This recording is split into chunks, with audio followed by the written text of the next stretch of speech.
que te roe las entrañas y dejas de dormir.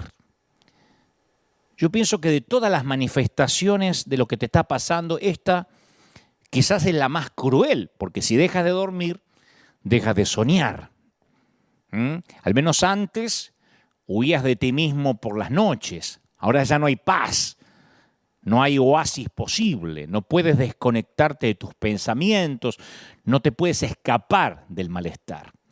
Y al principio dejas de disfrutar, nada te satisface, todo te irrita, y cuando te das cuenta, ya tienes el cuerpo de un zombi. Si te lastimas, parece que no duele, como una callosidad emocional y física. Y esa insensibilidad parece proporcional a lo profundo del pozo en el que estás hundido. Porque cuanto más hundido estás, menos sientes. Cuanto más te desgarras por dentro, más te desconectas por fuera. Y con la capacidad de sentir, se van tus energías. Continúa, yo sé que has continuado. Hace un año que vienes así, pero en modo piloto automático. Haces la tarea de las casas, haces las compras, sales a trabajar, pero no estás ahí. La depresión duele. Y no es una metáfora. Hace mal, la sientes en el pecho, en la cabeza, en las entrañas. Y la gente de la iglesia nunca ayuda, especialmente porque no te entiende, no entiende lo que te está pasando, ni le enseñaron a entenderlo. Entonces, cuando compartiste lo que te cuesta identificar que te pasa, te dicen que te pongas a orar, que te pongas a cantar. Alguno arriesga a decirte que reprendas la depresión, que te des un baño, salgas a la calle, que leas la Biblia. Pero nadie puede convencerte que van a dejar de dolerte los golpes en medio de la paliza. Solo quieres que los golpes se acaben ya. Y el tema es que no eres impermeable a los prejuicios de los demás creyentes. Porque si se sabe o se corre el rumor de que recibiste un diagnóstico de salud mental o que estás tomando pastillas, seguro que estás en pecado o estás endemoniado o atormentado por el diablo. Entonces no buscas ayuda porque te espanta ser diagnosticado y ser enjuiciado por la iglesia. Los prejuicios evangélicos, como lo hemos dicho aquí cada fin de semana, son un grave problema sanitario. Y por culpa de eso, buscas ayuda cuando ya estás muy metido en la crisis y tienes más dificultades para recuperarte. No la buscaste antes porque tenías miedo justamente a la crítica, al prejuzgamiento. Y la depresión duele de una forma completamente diferente a cualquier dolor físico que hayas experimentado. Yo estuve en esa estación de la vida. No se deja comprender. La depresión, la tristeza crónica no tiene una solución inmediata. No eres plenamente consciente de que algo anda mal hasta que algo se rompe en tu interior. Y después te diagnostican, porque tarde o temprano tienes que ir a un profesional. Y ahí la sospecha que tenías se convierte en certeza. Estás roto por dentro. Y lo peor es que no tienes la menor idea de cómo repararte. Y te niegas a pensar que tienes una enfermedad que te avergüenza contarle a otros cristianos. Pero la tienes. Y no se soluciona con un par de suturas, con 2, 3 puntos. Ni con que te oren imponiéndote las manos. Ojalá fuera así de fácil, pero no lo es. Entonces, la primera pregunta es, ¿cómo reparas algo que sabes que está dañado, roto, pero no sabes cómo está dañado ni en dónde lo está? ¿Cómo saber si debes rendirte ante esta nueva normalidad y decir, bueno, se ve que a partir de ahora voy a morir así, triste y depresivo, o tienes que resistir y pelear? La depresión es como estar condenado a vivir contigo mismo cuando sabes que eres tu peor enemigo. Te convierte en la jaula de la que más quieres escapar, pero no puedes hacerlo porque se trata de ti. Es un camino a través de la oscuridad. No hay señales, no hay vistas panorámicas. Capaz que hace más de un año que no ves un destino claro y todo lo que define tu cielo es una nube gris. La depresión es, querramos reconocerlo o no, es un asesino silencioso, un parásito del corazón. Es un parásito, una larva de la mente. Pues sabes que deprimir significa, como el término lo dice, hacer más pequeño lo que normalmente es. Y yo sé que hubo un momento en que solo deseaste una noche de sueño sin interrupciones. El mensaje de hoy va para alguien que hace noches y noches que no puede dormir seguidos 6 horas. Y lo que es peor, por la mañana no sientes deseos de vivir. Y claro, te despiertas, tienes que levantarte, pero porque te toca, no porque quieres. ¿Y sabes qué es lo peor? Que el Señor me mostraba esta semana que casi nadie te predica sobre esto. Casi nadie nos predica sobre esto. Cuando yo pasé momentos de estos, no me hablaron, no me decían que esto es parte de lo que me podía ocurrir. Solo nos hacen repetir frases ridículas y pretenden que nuestra tristeza se vaya así, por la mañana. Pero la depresión es una condición humana que no respeta la estatura espiritual de nadie. Grandes héroes cristianos sufrieron depresión. Grandes líderes pelean con la tristeza. Lo que pasa que muchos lo disimulan bien. O continúan, o respiran hondo y sacan fuerza de algún lugar, pero hay un momento que terminan rotos, quebrados, quemados. Se acabó el verano, se terminó la primavera y este mensaje es para los que están viviendo un invierno eterno. Sientes como si te hubieses mudado a la Antártida, al Polo Norte o al Polo Sur, el que te guste más. Pues es que el Señor le dijo a Noé que él y su familia iban a ser librados de la destrucción venidera. Todos conocemos la historia de Noé, pero que iban a ser la esperanza del mundo. Y Dios le dice, yo establezco mi pacto contigo, le dice a Noé, y con todo ser viviente. De este momento en adelante yo estaré contigo, te daré una señal de mi pacto, que es el arco iris. El arco iris que no lo inventó la comunidad gay. Eso ya estaba en las Escrituras hace muchísimos años, cuando Dios lo puso como pacto de que no se iba nunca más a inundar la tierra. Entonces, cada vez que Noé veía el arco iris en el cielo, recordaba lo que Dios había prometido. Sabía que no estaba solo. Así que yo creo que Dios debe haber estado muy presente en los días de arco iris. Ahora, avanzamos unas pocas generaciones más. Un día Dios viene a un hombre que se llama Abraham y Dios le dice, yo voy a hacer un pacto contigo. De aquí en adelante ustedes serán mi pueblo y yo seré su Dios. Yo estaré contigo y te daré una señal del pacto. Y esta va a ser la circuncisión. Yo mientras meditaba en esto digo, me imagino a Abraham diciendo, ¿y no hay más arcoíris? ¿No tendrás un arcoíris? Tiene que ser circuncisión el pacto. ¿No podríamos usar un anillo, un apretón de mano secreto o algo así?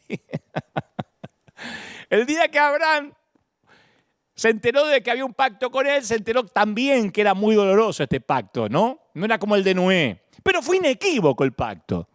Dios fue muy claro también con Abraham. En los días de arco iris es difícil no ver la presencia de Dios, porque está ahí el arco iris.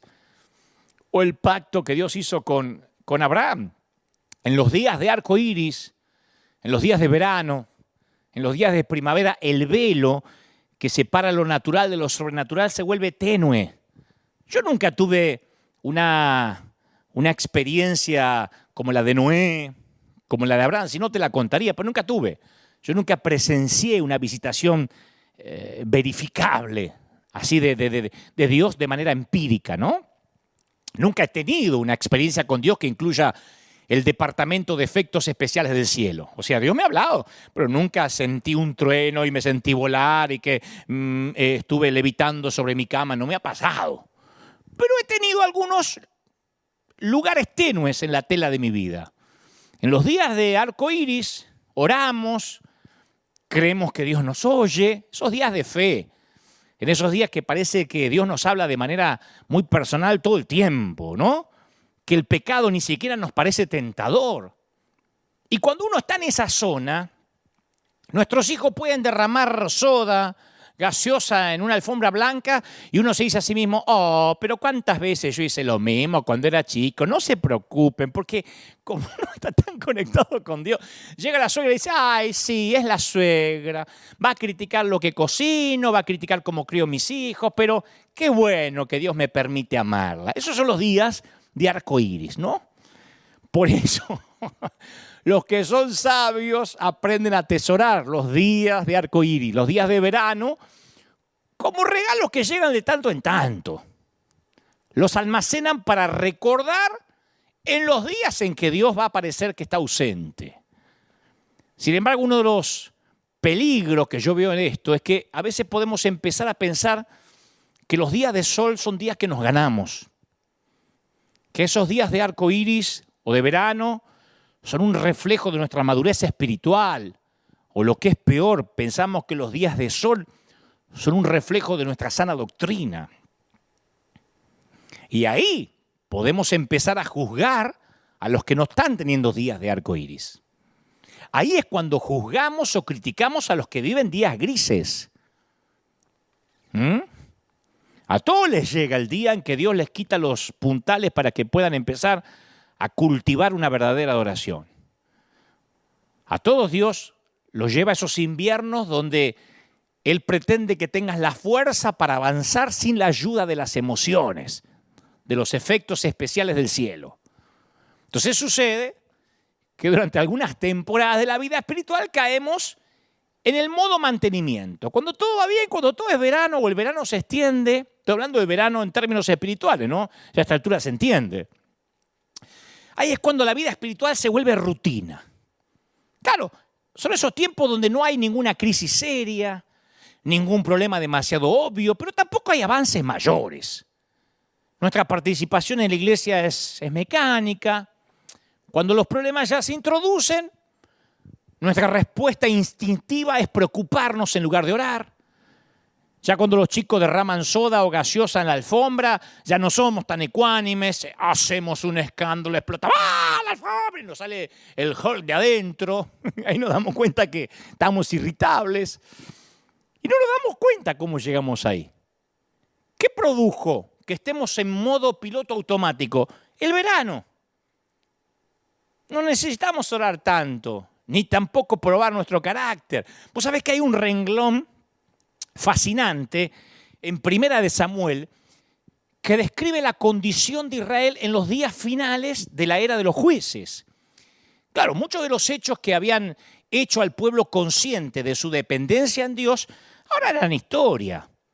El faraón fue derrotado hace mucho tiempo atrás, los 10 mandamientos eran noticias viejas, el maná, un artículo de coleccionista. Entonces, la era emocionante de Moisés y de Josué había quedado atrás. Y el pueblo se estableció en la tierra que Dios les había prometido. Todo había quedado atrás, el tiempo de los milagros. Y el escritor describe el clima espiritual en estas palabras que te hielan la sangre. Es solo un renglón, pero te hiela la sangre. Escuchá. En esos tiempos no era común oír la palabra del Señor. En esos tiempos no era común oír la palabra del Señor. No era común, no dice que era inexistente. No era que había un silencio de Dios, como desde Malaquías hasta San Mateo. No. No era común oír la voz de Dios. El pueblo no estaba en una rebelión seria. El tabernáculo sigue abierto para la adoración, todavía se elevan oraciones, los sacrificios todavía se ofrecen. Pero este tiempo es un verano que hizo que la gente se acostumbrara. Los cielos declaran la gloria de Dios, pero el pueblo está como cambiando de canal. Como decimos acá siempre, lo sagrado se les volvió común. ¿Viste que cuando al principio comenzamos a llevar un nuevo reloj, lo sentimos en la muñeca constantemente y después ni siquiera nos acordamos que está ahí? Porque el cuerpo se acostumbra. Cuando la gente se muda a una casa nueva, hace una lista de cosas que hay que reparar, remodelar, porque el aspecto de esas cosas es intolerable. Decimos, hay que cambiar esto y esta ventana no me gusta. A veces compramos o rentamos una casa con que tiene el gusto del dueño anterior o del inquilino anterior. Y decimos, no, esto hay que cambiarlo. 5 años después, a lo mejor todavía tenemos la misma lista y la falta de reparación ya no nos fastidia. Está bien, nunca cambiamos la ventana, lo provisorio quedó provisorio. O sea, aceptamos la vida espiritual en modo mantenimiento de la misma forma. Lo racionalizamos porque pensamos, bueno, yo no estoy metido en ningún pecado serio, escandaloso, no he hecho nada para poner en peligro mi ida al cielo, me va bastante bien. Y nos olvidamos que Jesús nunca dijo, yo he venido para que a ustedes les vaya bien. Entonces tenemos un desorden de déficit, de atención espiritual, que Dios tiene que irrumpir porque nos ama. Tengo en tu contra, le dijo Jesús a la iglesia de Éfeso, que has abandonado tu primer amor. Entonces, ¿por qué Dios no nos da un arco iris los 7 días de la semana para que no abandonemos el primer amor? ¿Por qué no nos envía sueños o, no sé, o epifanías a todos nosotros cada noche? ¿Por qué los creyentes no nos levantamos anoche? Dios me habló. Anoche se me paró al lado de la cama. ¿Por qué? ¿Por qué no nos enciende una zarza en cada esquina? Yo me crié en congregaciones así donde la espiritualidad se medía por las epifanías que cada uno tenía, Y cada uno venía y contaba un testimonio más grande que el otro. A mí Dios se me presentó anoche, al lado de la cama, rubio, ojos azules. Ajá, yo lo vi pelirrojo, decía la otra. O sea, cada uno tenía una experiencia extra sensorial para contar. Bueno, esto no suele ocurrir. Y tal vez se deba a que Dios quiere que aprendamos a verlo en lo ordinario antes que depender de lo extraordinario. A lo mejor se debe a que si Dios tuviera que usar efectos especiales cada vez que quiere hablarnos, si cada vez que Dios te quiere hablar o dar unción, te la tiene que dar los gritos con música de fondo, reciba, reciba, reciba, ahora, ahora, ahora, ahora, para que vos escuche, es como una madre que entrena a su hijo a prestarle atención solo cuando ella le grita. Un hijo que no aprende a escuchar el susurro de la madre tiene un problema auditivo o la mamá tiene un gran problema para educarlo.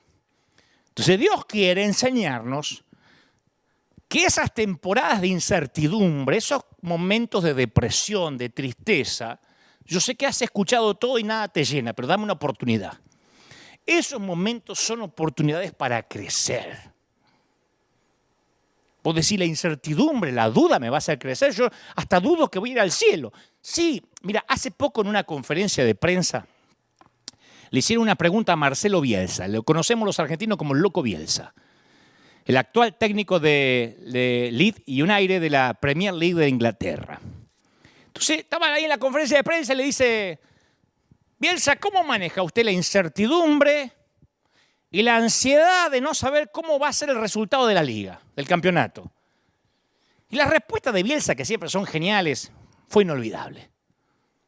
Dijo, si lo que vos estás buscando, viejo, es certeza, elegiste el deporte equivocado. El fútbol no es certeza. Claro, el no saber no quiere decir que estás condenado a la ansiedad. Yo te voy a decir algo, el no saber exige confianza, exige tener fe. No sabes lo que te va a pasar mañana ni el mes que viene. Bienvenido a la raza humana. Dios nos hizo de modo que podamos saber el puntaje final de ayer, pero no sabemos lo que va a pasar mañana. Eso no quiere decir que estamos condenados a la ansiedad.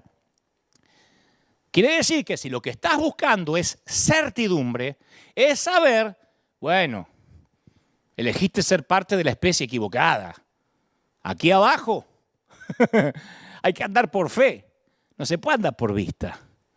Entonces nosotros queremos ser capaces de predecir, queremos tener el control, pero el mundo de las personas es otro mundo. Cuando se trata de gente, confiar es mejor que controlar.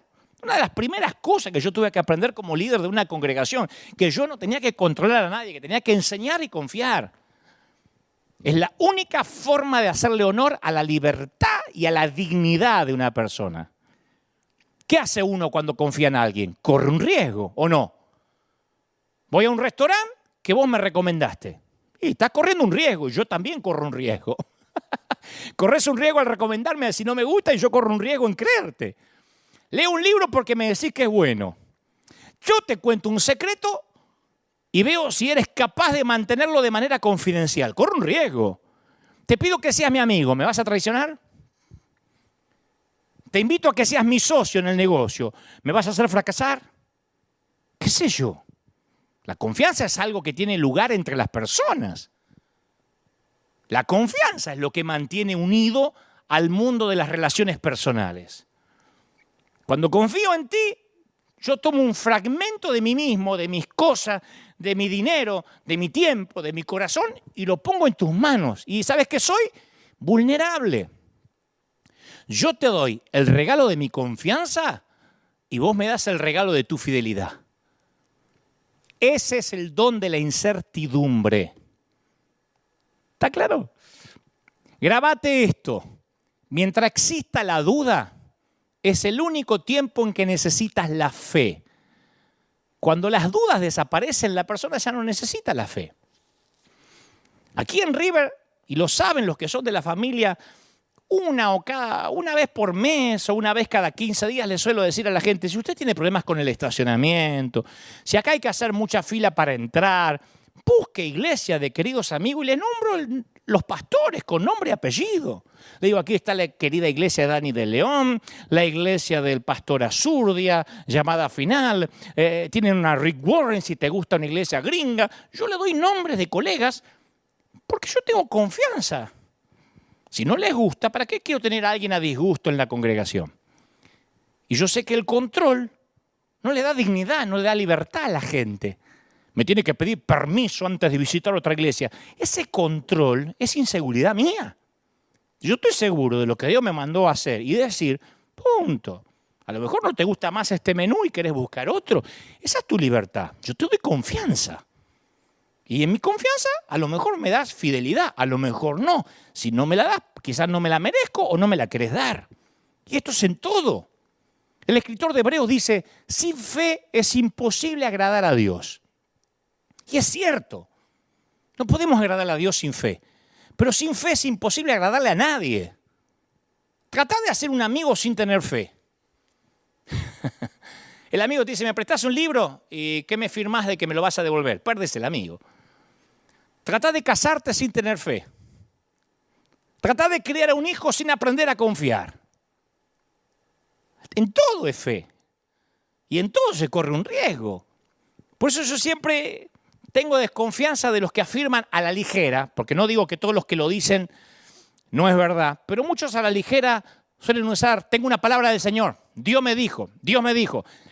Hay gente que Dios le dice, pero hay gente que lo usa a la ligera. Yo suelo desconfiar de aquellos que creen conocer también a Dios, porque la mayoría de las veces lo que Dios le dijo coinciden con sus propios deseos. Me encuentro con muy poca gente que Dios le dice que deje un trabajo que gana mucho dinero por creerle a Dios por nada.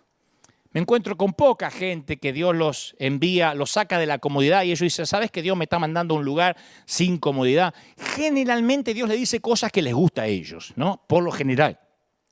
Yo me acuerdo que en una ocasión cuando yo era chico, una mujer se puso en pie en la congregación. ¿Viste en esos tiempos que las profetas o los profetas podían interrumpir al pastor mientras predicaba? Vos dirás, ¿eso pasaba? Sí. El pastor estaba predicando y empezaba alguien como un motorcito que se iba prendiendo. Te iba avisando, guarda que viene una transmisión satelital. ¿Te acuerdas cuando estabas mirando la tele y eras chico y el gobierno, ¡pum!, te cortaba la película porque había un comunicado oficial? A partir de ahora, LRA Radio Nacional transmitirá desde casa de gobierno a la hora que sea. Bueno, así eran las profecías cuando yo era chico. El pastor decía, vamos a leer... La señal de ajuste te decía, viene. Entonces se paró una vez ahí y dijo, tal como estuve con Abraham, tal como estuve con Abraham cuando dirigió a los hijos de Israel por el desierto, del mismo modo estaré con ustedes, dice el Señor. Y se sentó. Y todos, amén, amén. Y entonces el esposo le susurra algo al oído a la profeta. Y la mujer se para de nuevo y dice, así dice el Señor, me equivoqué, fue Moisés. Claro, yo digo, cuando estas cosas pasan, a las claras habla de que a veces decimos cosas que nos gustaría que Dios dijese, pero que Dios no está diciendo. Pero el punto es el siguiente. Job es un libro lleno de dudas. Job es el principal escéptico. De ese libro, el que más duda, el que menos sabe qué dice el Señor, es Job. Duda del carácter de Dios. En un momento dice Job, sepan que es Dios quien me ha hecho daño, Él me ha atrapado en su red. ¡Oh! Palabras duras. Job duda de la bondad de Dios. Las saetas del Todopoderoso me han herido y mi espíritu absorbe su veneno. Acusa a Dios de estar ausente, en silencio.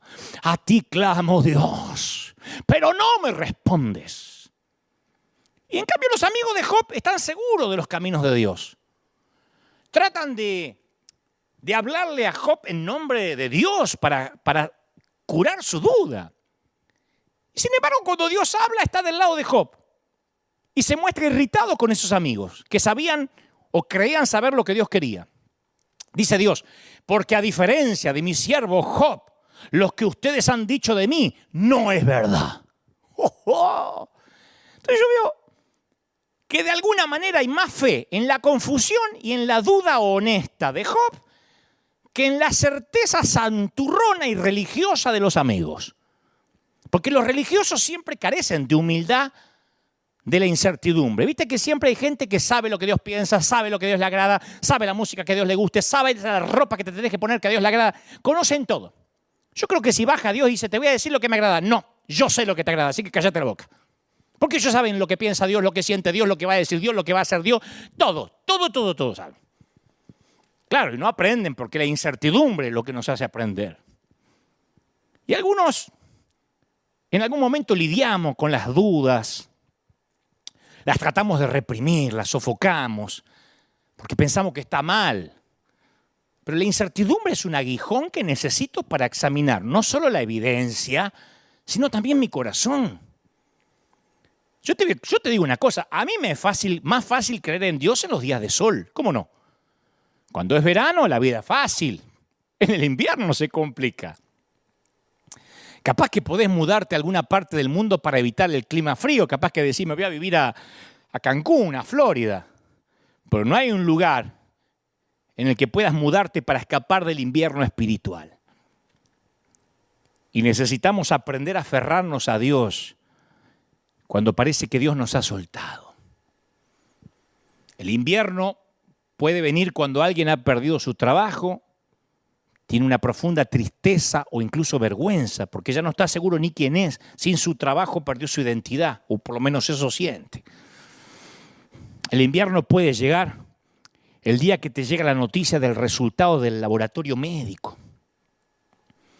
Todos esos sueños que diste por sentado, que verías a tus hijos casarse, que envejecerías con tu cónyuge, que verías a tus nietos, que ibas a morir cuando estuvieras listo, de viejito, en una cama, ahora todo se te hace añicos. Tal vez el invierno viene cuando te sientes que fracasaste como papá, que eres abuelo y ningún nieto te quiere ver, porque tu hijo le habla mal a tus nietos. O llega el día cuando alguien que querías con todo el alma y el corazón se murió, y vos oraste con intensidad y pasó lo inevitable. Entonces cualquiera de esos infortunios puede helarte el alma. Cualquiera de esas cosas puede anunciar la llegada del invierno a tu vida. Pero lo más duro del invierno es que parece que Dios se fue. Eso es lo más duro. Lo demás te lo aguantás, pero cuando parece que Dios se fue, el salmista decía, ¿por qué me rechazas, Señor? ¿Por qué escondes de mí tu rostro? Hablamos de eso la semana pasada. Ese es el dolor más grande del salmista. Vos sabés que hay ciertos libros de la Biblia, Eclesiastés, Lamentaciones, muchos de los salmos son libros invernales. Pero en toda la historia humana nadie ha incorporado el invierno más que Job.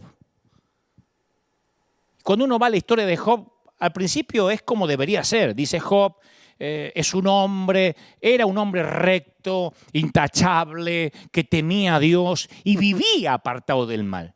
Tan cauteloso era el tipo que ofrecía sacrificios diarios por sus hijos. Decía, por si acaso estos vagos pecaron. Tal vez estos cabezas de termo pecaron, así que por las dudas yo voy a ofrecer un sacrificio. O sea que no solo estaba pendiente de él, sino de la familia. Y la cantidad de bendiciones que recibe Job es proporcional a la cantidad de obediencia que ofrece. Al tipo tendría que haberle terminado bien sus días. Con la vida que tenía que haber vivido un eterno verano, ¿o no? Temeroso de Dios, nunca dejaba de ofrendar, amaba a Dios, recto. ¿Por qué no vivió un eterno verano? Primavera al menos. No, el invierno le llega a Job. Y el invierno es una temporada en donde cosas muy malas le suceden a un hombre muy bueno. Hay una disputa entre Satanás y Dios, y a Satanás se le permite desatar el caos, el invierno en la vida de Job. Ahora vos imagínate un teatro con dos escenarios, un escenario más abajo y otros más arriba. Como estás leyendo el libro, estás viendo los dos escenarios. Somos testigos preferenciales. Es esencial esto en el relato, porque nosotros sabemos lo que pasa en ambos escenarios, lo que pasaba en el cielo, pero lo que está en la tierra, en el caso de Job, ellos no saben lo que pasa en el cielo. Todo lo que ellos pueden ver es lo que está sucediendo ahí en la tierra. Entonces, todo lo que Job sabe es que perdió su ganado, su riqueza, sus criados y sus hijos. La pregunta clave en el escenario superior, de hecho, la pregunta clave de todo el libro de Job, viene cuando Satanás le pregunta a Dios, ¿y acaso Job te honra sin recibir nada a cambio? En otras palabras, Satanás está diciendo, Job es devoto a ti y te adora porque le conviene a sus intereses. Satanás está acusando a Dios de ser ingenuo. Le está diciendo, te timaron. Job te timó, es un estafador. Te adora porque le das. ¿Tú piensas que Job te ama? Te ama como los nenes aman al vendedor de helados. La manera en que las mujeres veteranas aman las cremas y el botox. Cerrale la llave de las bendiciones y verás lo rápido que Él cierra la llave de la adoración. Y eso es lo que Dios le permite hacer a Satanás. Que le cierre la llave de las bendiciones. Viene la mujer de Job y lo maldice. Dice, maldice a tu Dios y morite. Maldecilo a Dios y morite. Siempre miramos esta declaración de la mujer como diciendo, qué arpía, qué bruja. Pero yo la entiendo en un punto.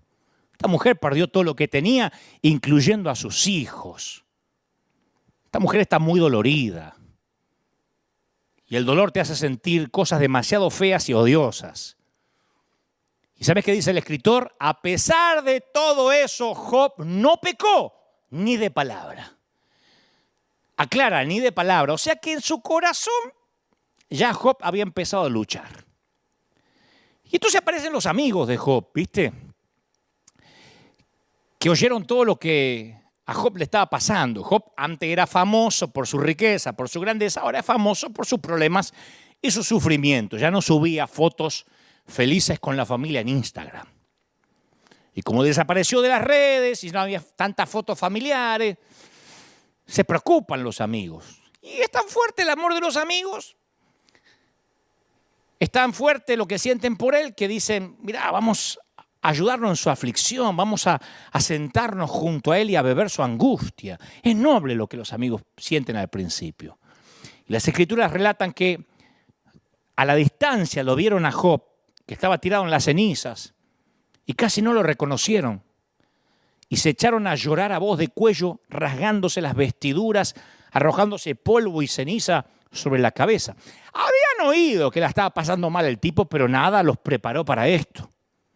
Y el relato continúa y durante 7 días y 7 noches se sentaron en el suelo para hacerle compañía.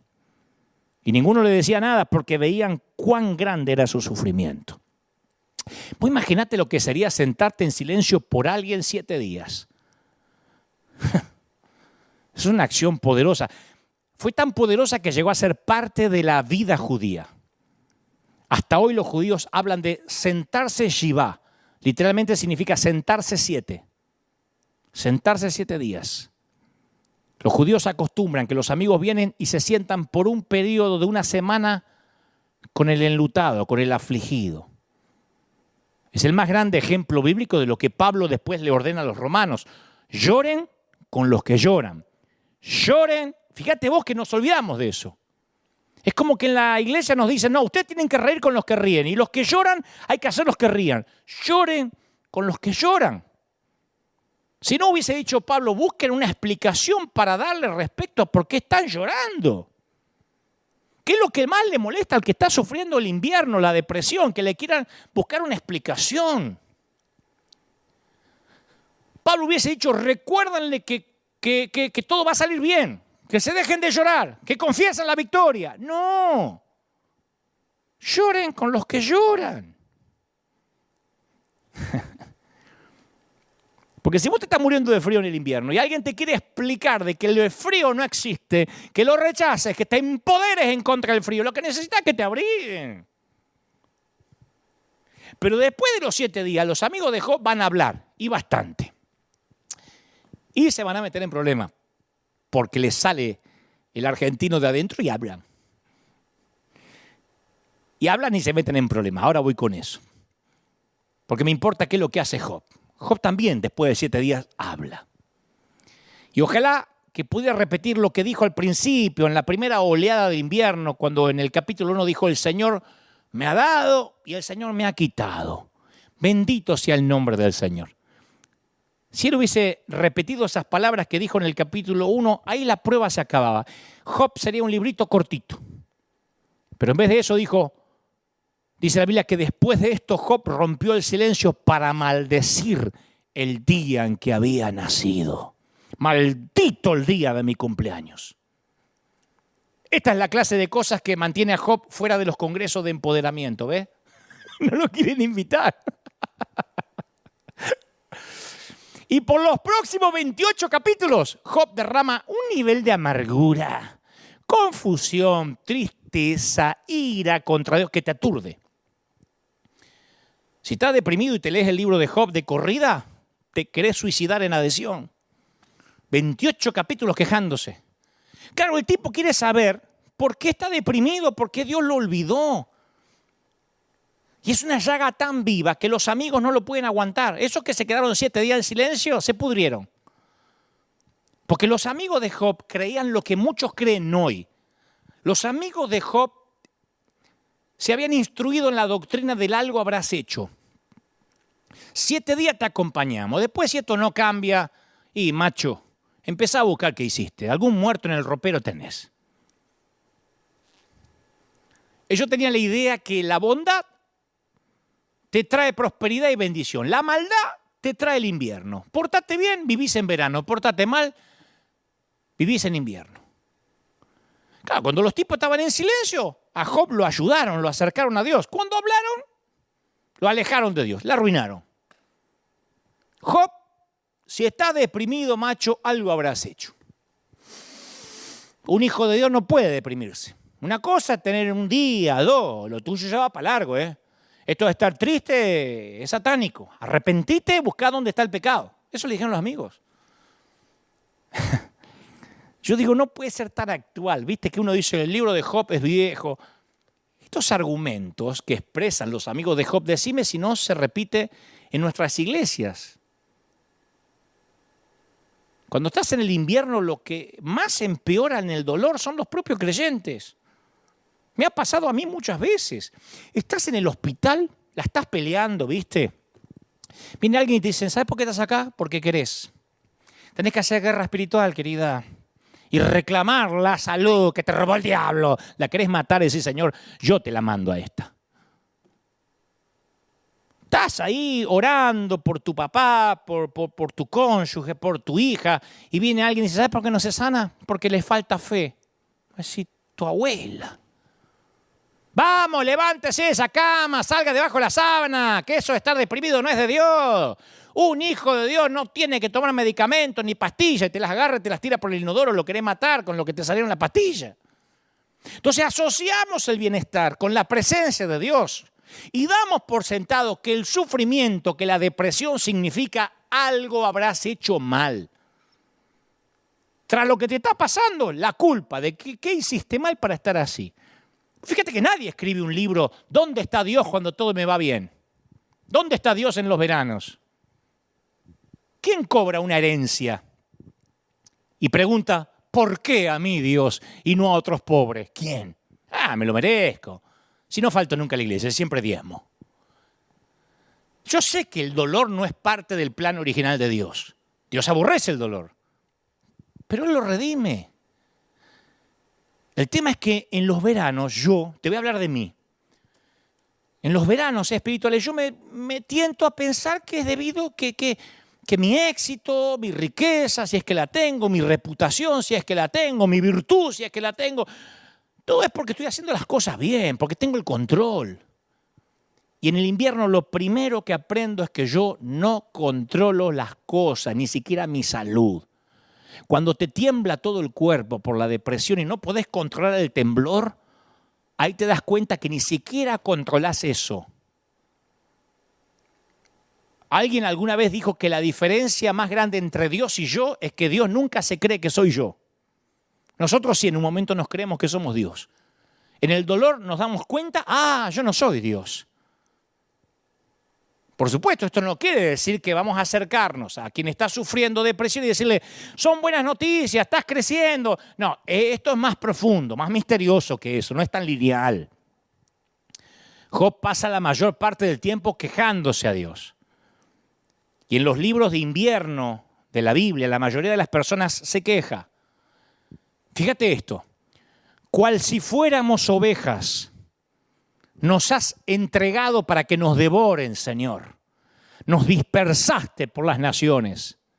Vendiste a tu pueblo demasiado barato y no ganaste nada con esa venta. Todo esto nos ha sucedido. Estoy leyendo el Salmo, o estoy recordando el Salmo 44:11. Todo esto nos pasó a pesar de que nunca nosotros faltamos a tu pacto.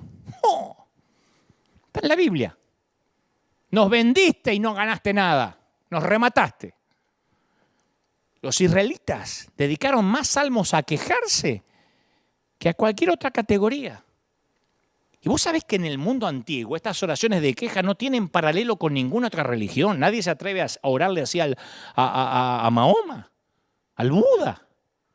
En ninguna otra cultura la gente oraba a su Dios en un lenguaje tan franco, incluso tan rudo. Salmo 44:19, ¿sabés qué dice? Tú nos arrojaste a una cueva de chacales. ¡Despierta, Señor! Fíjate que falta respeto. ¿Por qué duermes? ¡Levántate! No nos rechaces para siempre. ¿Por qué escondes tu rostro y te olvidas de nuestra opresión? Uno dice, ¿qué manera de hablarle a Dios? Despiértate, dormilón. Solo Israel de todo el mundo antiguo elevaba esta clase de oraciones de queja. Esto es lo que hace estas oraciones tan poderosas y una parte tan importante de nuestra vida espiritual. ¿Vos me estás diciendo que quejarse, faltar el respeto a Dios? No. Cuando somos francos, cuando no somos hipócritas, cuando vamos a Dios de manera auténtica, orando, Dios viene en el invierno.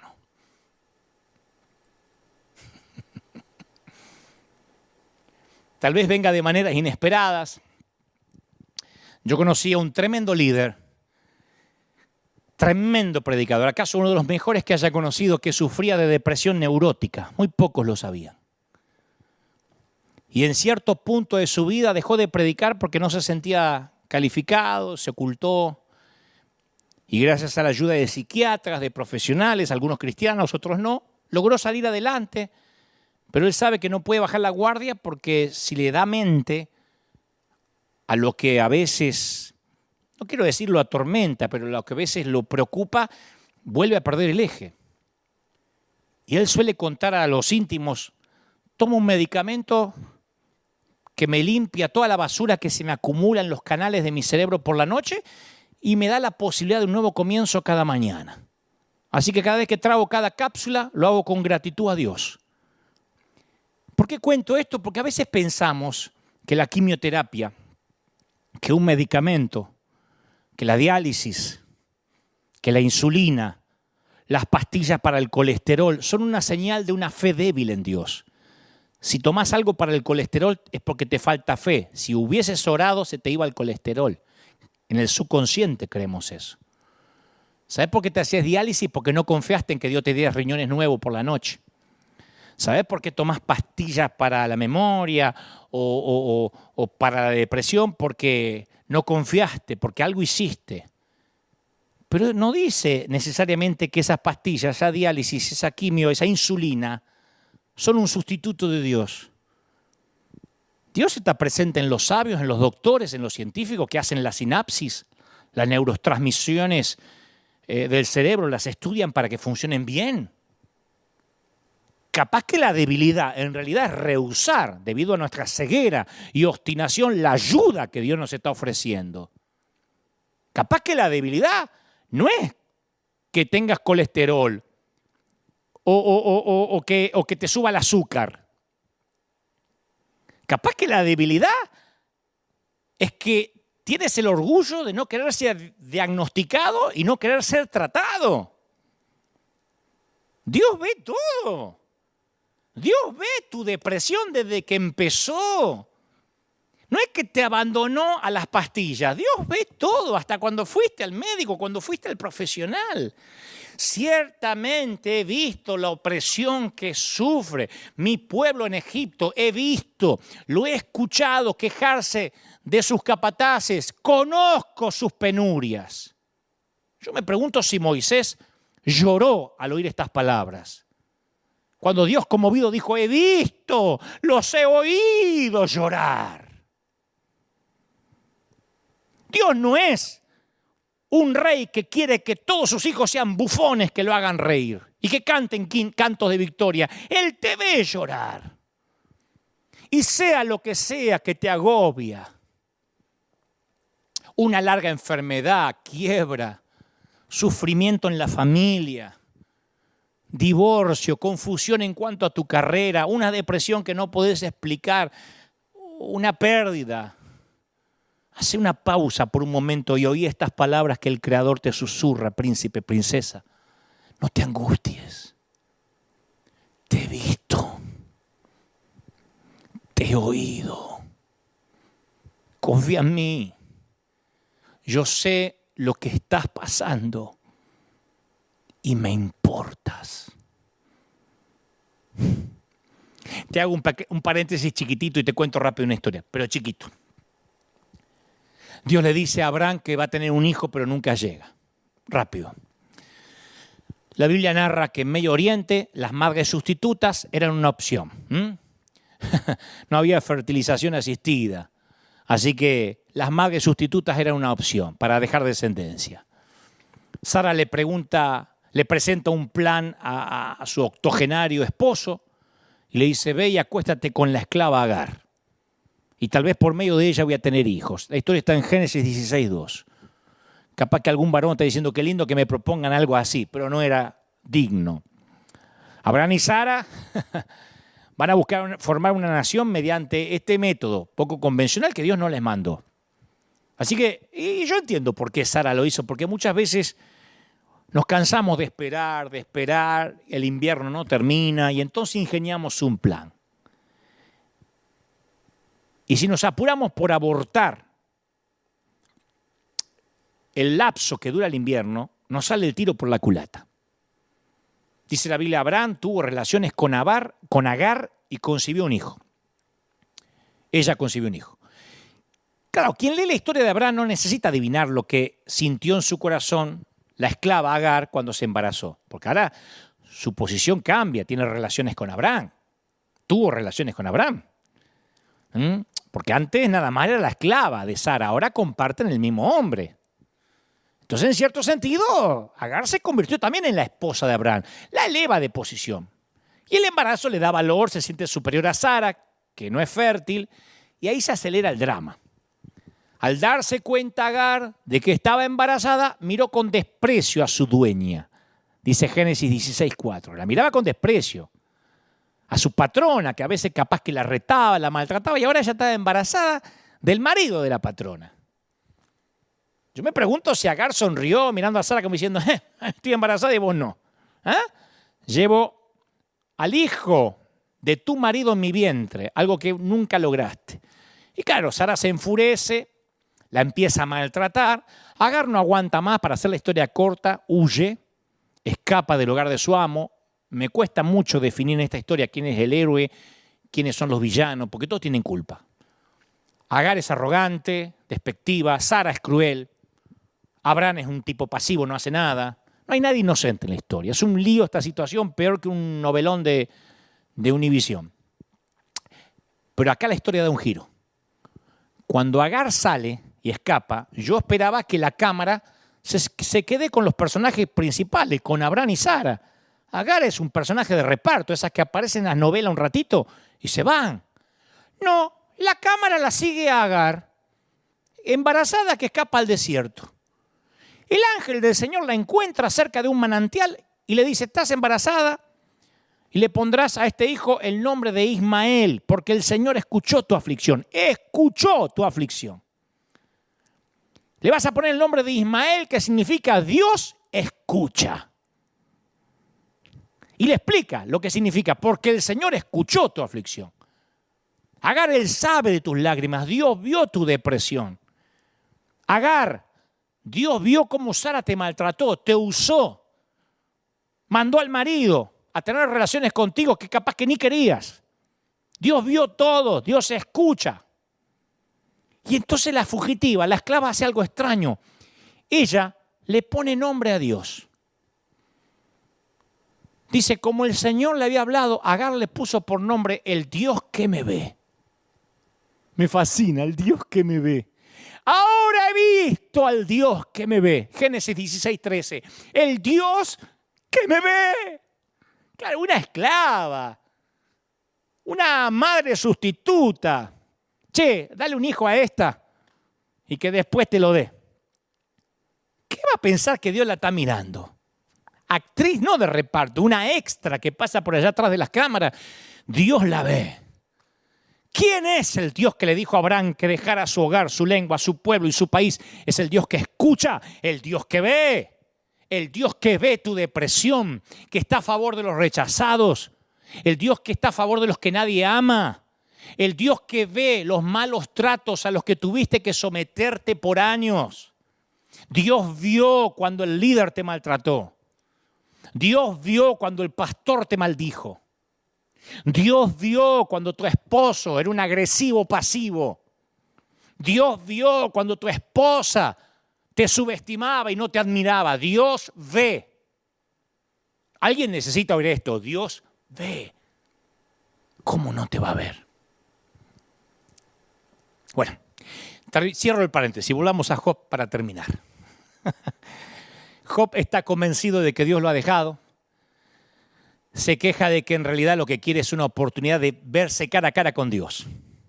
¡Qué cabezón! ¡Ah! Si yo supiera dónde encontrar a Dios, dice Job. Está enojado. En mi país diríamos, está calentito. Si pudiera llegar donde Él habita, expondría mi caso ante Él. Llenaría mi boca de argumentos.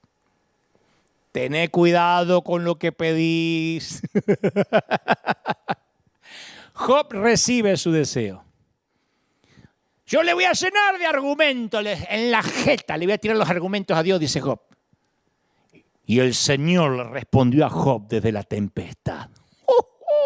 Se desata una tempestad porque Dios no es que aparece ahí no apareció en un murmullo con angelito. Se desata una tempestad. ¿Vos querés pelear? ¿Vos sos macho? Ahora vas a ver lo que es ese macho. Y aparece Dios. Y Dios no lo deja hablar. Le hace un montón de preguntas retóricas que Job no puede responder. Paf, paf, paf, un cachetazo detrás del otro. Ahora voy a decir, ¿por qué Dios hace esto? ¿Porque abusa del más chiquito? No. Dios le quiere mostrar a Job que Él cuando bendice lo hace de manera extravagante y que nadie le gana a él en bondad. Yo sé que nunca lo viste así, pero seguime. Job 38:25. En Job 38:25 le dice Dios a Job, porque Job ya está todo apichonado así. Dios se le aparece, ¿quién abre el canal para las lluvias torrenciales? ¿Quién riega las regiones despobladas, desiertos donde nadie vive? Para saciar la sed del yermo desolado y hacer que en él brote la hierba. Ahí entendió Job por dónde iba la cosa, porque la vida de Israel dependía de la lluvia. Y jamás un judío desperdicia nada, menos agua. Y Dios le dice, ¿quién riega los desiertos donde nadie vive? Dios le está diciendo, yo soy un Dios de gratuita bondad, generoso en exceso, amante de lo irracional, riego el desierto. Dios es bueno sin ninguna razón, es bueno porque le encanta dar. Él envía ríos de agua viva que fluyen debido a la pura generosidad exorbitante. Dios le dijo, yo si quiero riego el desierto. ¿Y qué? Yo soy re heavy. Yo si quiero riego el desierto. ¿Y qué? Le dijo Dios. Yo si quiero riego el desierto y te lo riego. Y no hay nadie viviendo. Y te lo riego. Y hago que brote hierba porque se me antoja. Es una tierra salvaje donde no vive nadie. Y está llena de belleza y gracia porque yo hago llover ahí. Podría no hacer llover, es desierto, yo hago llover. Y hay más. Ya Job no quiere terminar la charla ahí, pero Dios se va a quedar hablando. Dios se pone creativo. Dios se deleita, y se lo dice, en crear animales que no sirven para nada. Job 39:13 dice, el avestruz es un animal bobo y aletea sus alas con alegría como si pudiera llegar a alguna parte. La hembra del avestruz, Job, la hice para que ponga los huevos y no se recuerda dónde los puso los huevos. Le está diciendo, no es digna de ninguna inversión, pero cuando corre se ríe de los jinetes y los caballos. Le está diciendo a Dios, yo si quiero hago una ave que pone huevo y se olvida dónde los puso. Porque tenía ganas de hacer un avestruz. Yo hice a Behemoth, dice Dios, que se cree que es el hipopótamo. El hipopótamo no tiene ningún uso, no sirve para nada. Pasa un zoológico y sale de abajo y hace... se mete por abajo. Y dice, ¿para qué sirve semejante bicho? Y dice Dios, ¿quién se atreve a capturarlo? ¿Quién lo atrapa y le perfora la nariz? Como se hace con los bueyes, ¿viste? ¿Quién le perfora la nariz? Macho, perforale la nariz al hipopótamo. Claro, el mundo antiguo consideraba al hipopótamo como un monstruo caótico que había que destruir, pero Dios dice no. Y agrega, entre mis obras ocupa el primer lugar. Cuando vos te pregunté, después del ser humano, o antes de crear al ser humano, ¿cuál fue el animal que Dios dijo, con esto me lucí? El hipopótamo. Es como que dijo, lo mejor que hice, estaba creando a full ese día. Ese día estaba full. Estaba creando a full y hice el hipopótamo. Ese día estaba reinspirado. Me levanté una mañana y dije, ¿qué puedo hacer? Me voy a hacer un hipopótamo. Job está así. Dios se deleita en el toro salvaje que nunca lo podés usar para el arado. Dice, me deleito en el asno salvaje que nunca va a ser domado y que se ríe del arriero. En el leviatán, que era una bestia marina, que nadie puede atrapar. La pongo ahí en el agua y no lo pueden pescar. No hay nada, dice Dios, en el mundo que se le parezca. ¿Por qué Dios le dice todo esto a Job? Porque le está haciendo entender que Dios crea, cuida, da y se deleita en animales que parece que no son útiles para nada. Se deleita en la belleza de la criatura menos estratégica. Lo que Dios le está diciendo a Job es, no te des por vencido, este invierno no va a durar para siempre. Yo soy la clase de Dios que ama irracionalmente, sin razón alguna, que crea un avestruz y ama al hipopótamo. No me sirven para nada y los amo. No hay nadie en el desierto y hago llover. Me voy a olvidar de vos, cabezón. A mí me fascina esto porque esta extravagancia de Dios, este extravagante amor de Dios me incluye. Yo no me considero un soldado de Dios, un siervo valioso del reino. Yo soy un payaso. Y soy el equivalente capaz celestial de un avestruz. Ni siquiera creo que soy un rinoceronte.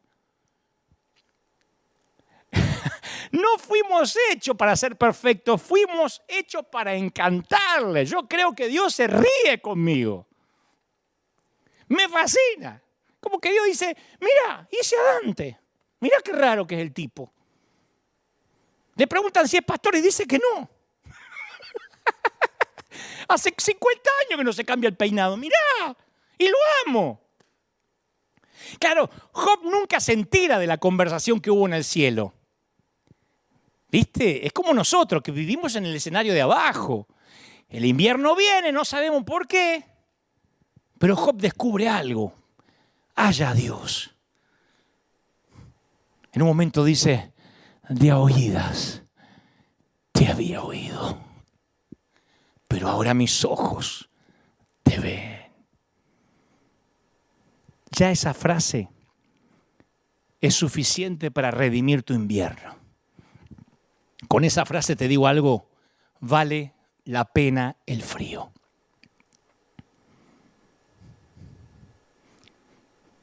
Cuando Dios vino a la tierra, vino en invierno. A Jesús como a Job se lo conoció como varón de dolores. Él mismo atravesó el invierno de la ausencia de Dios. ¿Te acordás? Dios mío, ¿por qué me has desamparado? Y después voy a la mayor parte del último capítulo del libro de Job y es un epílogo porque Dios le dice a los consoladores de Job, a los amigos, estoy muy irritado con ustedes. Porque a diferencia de mi siervo Job, lo que ustedes han dicho de mí no es verdad. Nos olvidamos de esto, porque los amigos de Job decían, estás así porque algo habrás hecho.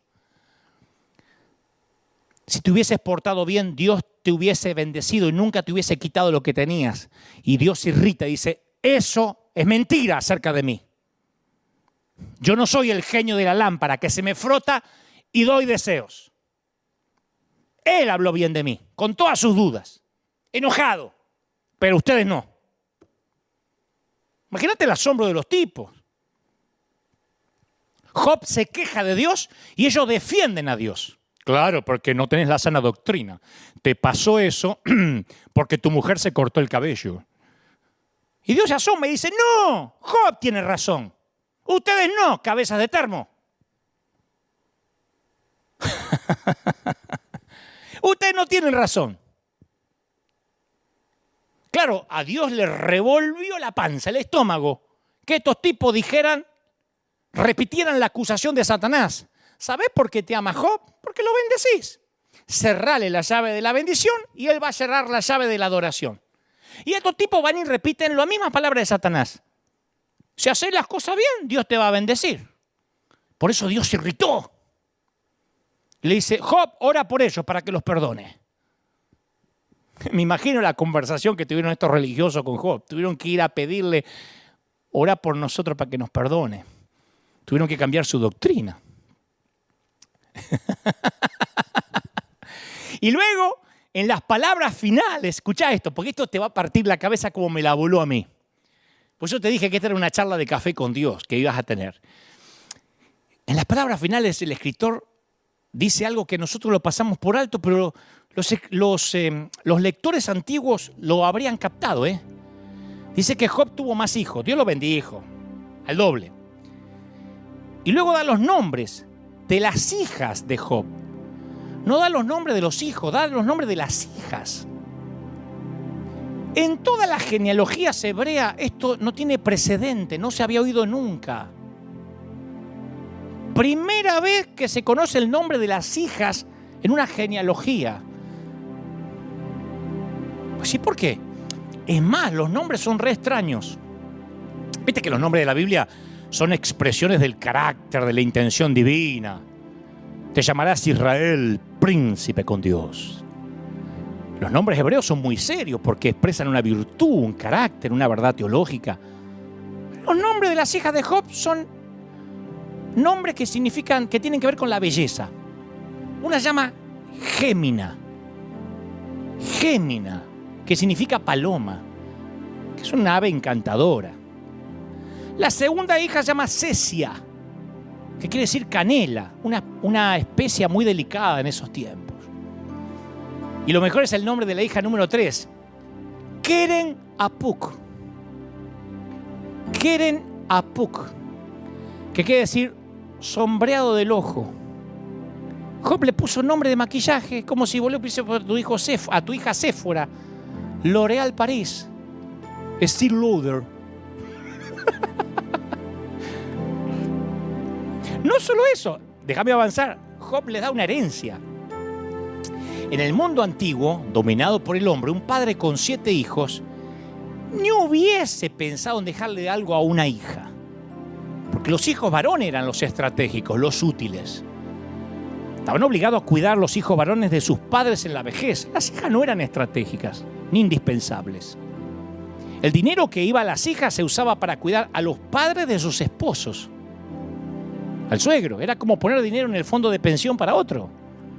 Así que, ¿por qué el escritor incluiría esto de la herencia a las hijas y el nombre de las hijas? Porque ahora Job se deleita y le da amor a las criaturas menos estratégicas. Ahora conoció a Dios y él está bueno, lleno de gracia. Ahora Job es generoso de manera extravagante. Es amante de una forma irracional. Él ama y da sin razón alguna. Che, no se le da herencia a las hijas. Yo sí. Si Dios riega el desierto, si Dios crea el avestruz que se olvida los huevos, creó el hipopótamo que no nos sirve para nada. ¿Te recuerda a alguien? Claro, Satanás estaba completamente equivocado en cuanto al viejo Job. El viejo sabía.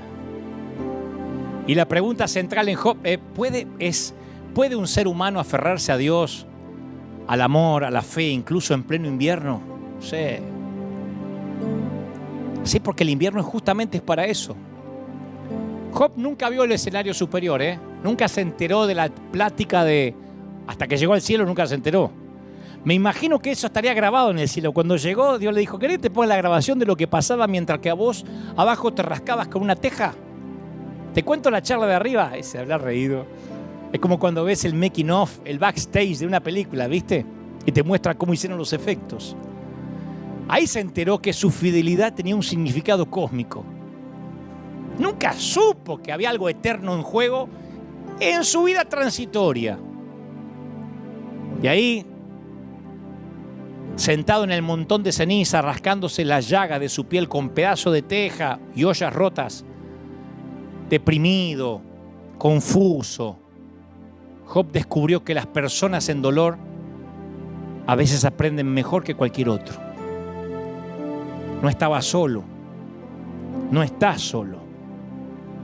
El cielo y el infierno están esperando ver qué haces o dices. Eso es lo que te está pasando en tu invierno.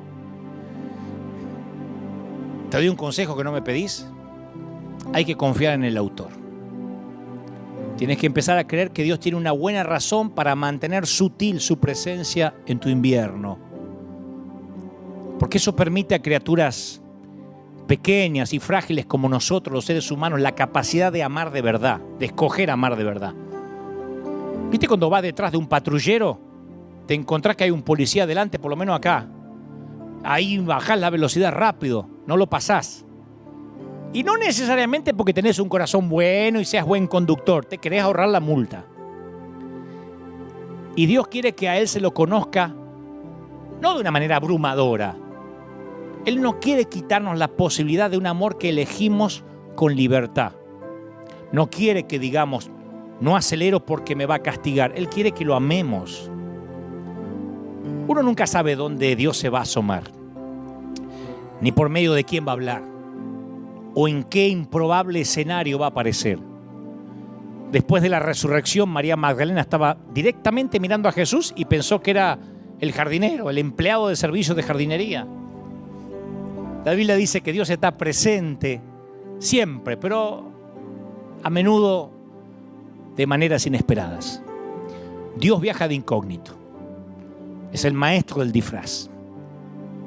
Cuando Dios descendió para estar con nosotros, Emmanuel, Se le llamó despreciado y rechazado por los hombres. Así que Dios descendió, nació en un pesebre, consiguió un empleo en la industria de la carpintería, serruchando madera y clavando clavos 8 horas al día.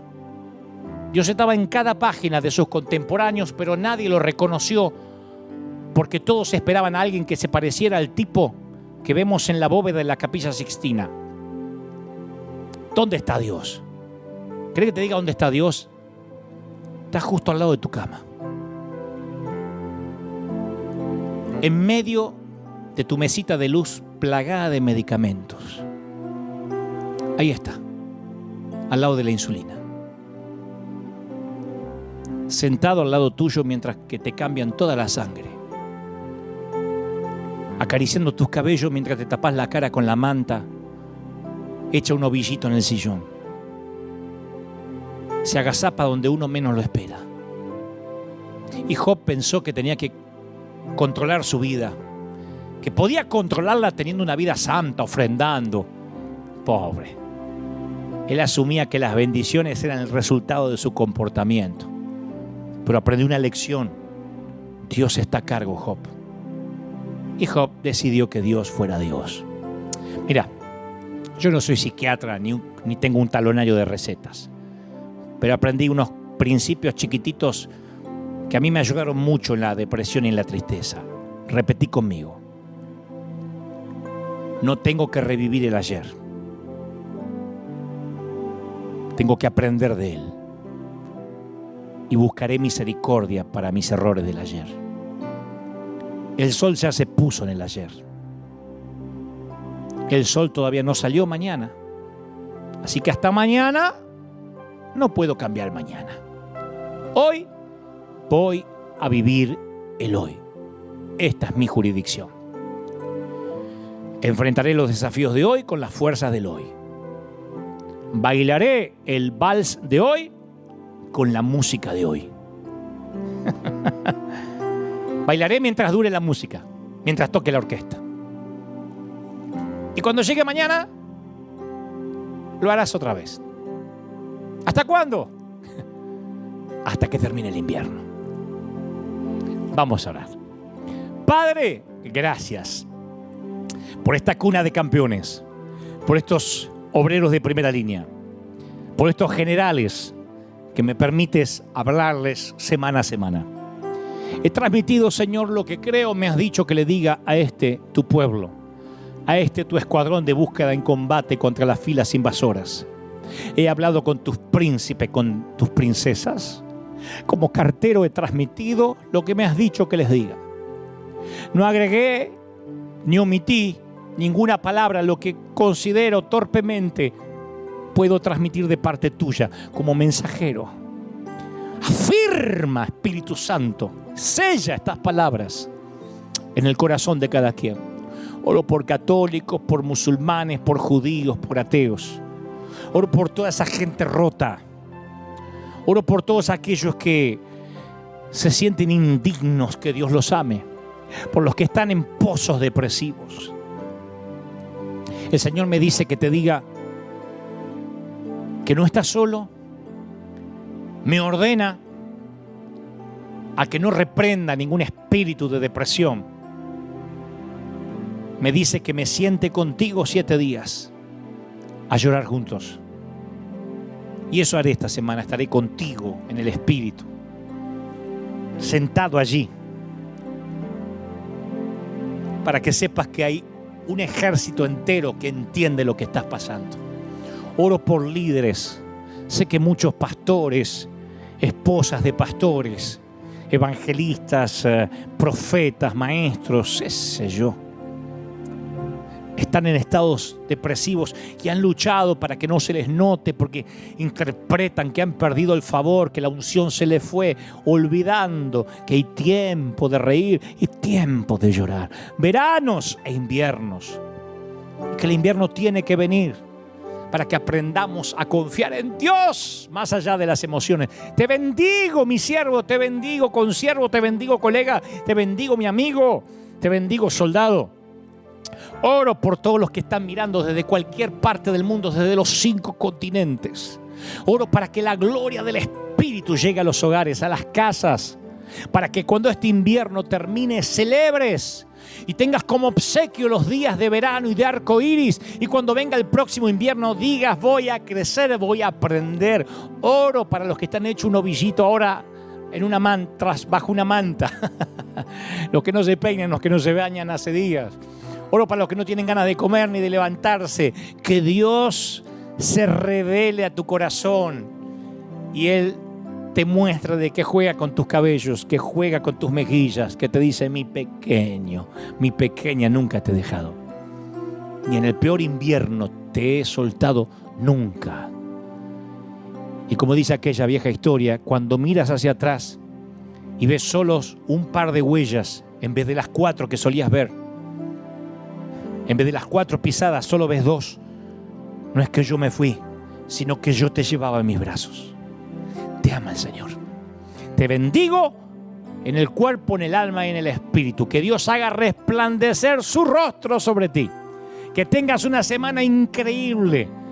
Que Dios permita que este mensaje se haga viral en tu corazón, que lo vuelvas a oír las veces necesarias hasta tanto termines de creerle al Señor. Te bendigo. Que Dios te bendiga, que Dios te guarde. Familia, estamos atentos a lo que pueda.